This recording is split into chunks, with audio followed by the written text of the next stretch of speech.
when it comes to relationships, it should be building one another, right? Yes. And you should feel like you're progressing and you're growing. You know, I've been studying about relationships for a couple of years now. And let me tell you, people get into relationship without exactly knowing why they need to be in a relationship. People don't even know the purpose of a relationship. Why do they get into the relationships? I don't know why. I don't know why they get into relationship, but I think most people get into relationship without actually even knowing what relationships are all about. Because once you get into a relationship with somebody, you know, love is selfless promotion of the potential or the goodwill of another person. It is allowing them the opportunity to give them the emotions, to give them the care, to give them the love, to be able to develop themselves to their highest possible level.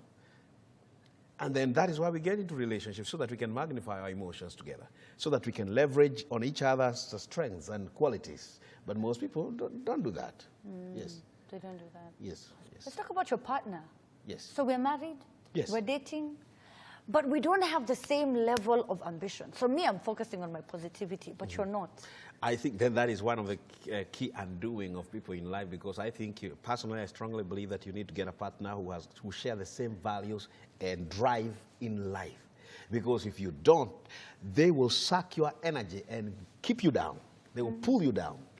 So is that warranty? Is that? That's I mean, divorce. When you're giving the reasons and you say they're not positive enough, I don't know if that makes sense. No, I am saying at the point of trying to, you want to settle down, and yes. At that point, really, that you should be on the lookout. You should actually focus on that. You should really know this person.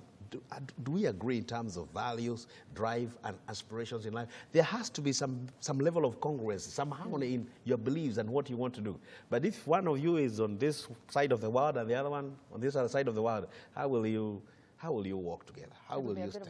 Yeah, it will be a problem. Okay. All right. If I got the question right, he's asking, supposing you're already in a relationship and it is already already draining your energy. Married. Yes. So, well, of course, there are many mitigations towards that. Number one, of course, you can talk. Communication lines need to be open to talk to your partner about it. That's the obvious thing that you need to do.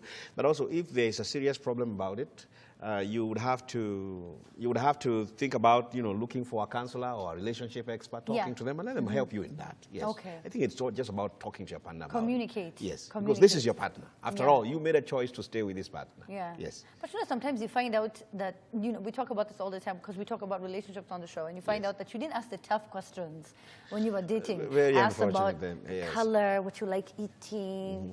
What you like. And people ask questions that won't even help them. No, that, but for example, where do you come time. from? How is that going to help you? It won't help you. Because that's what we hear people asking. People really need to know how to ask questions. You ask, like you say, tough questions, because you'll never get answers to questions you're not asking. And by the way, you get information or you learn as much as the questions you're asking. So actually what determines to what level you get to know your partner is the questions you ask even before you start dating or before you settle together as husband and wife. So you need to ask tough questions. Not where did you come from. Okay, that's just what I would call a situation question. It's really neither here nor there. It's not giving you anything. It's not. Yes. You need to know, who is this person?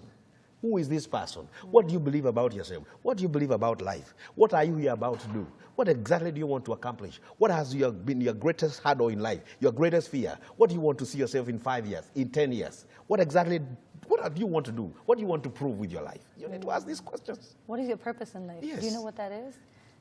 Yes. Okay. Yeah. What are your thoughts about God, religion? If you're a religious person, you need to know that the other person is religious Yes, as well. exactly. Again, if you're religious and the other person is, you'll have issues. You will have issues. Yes, yes. But at that time, you're so in love, you think it's not important. And the unfortunate thing is that even when you see people actually who, they're coming up with a relationship and you try to help them, sometimes, people just come and say, what do you think? And you tell them exactly what they need to be on the lookout on.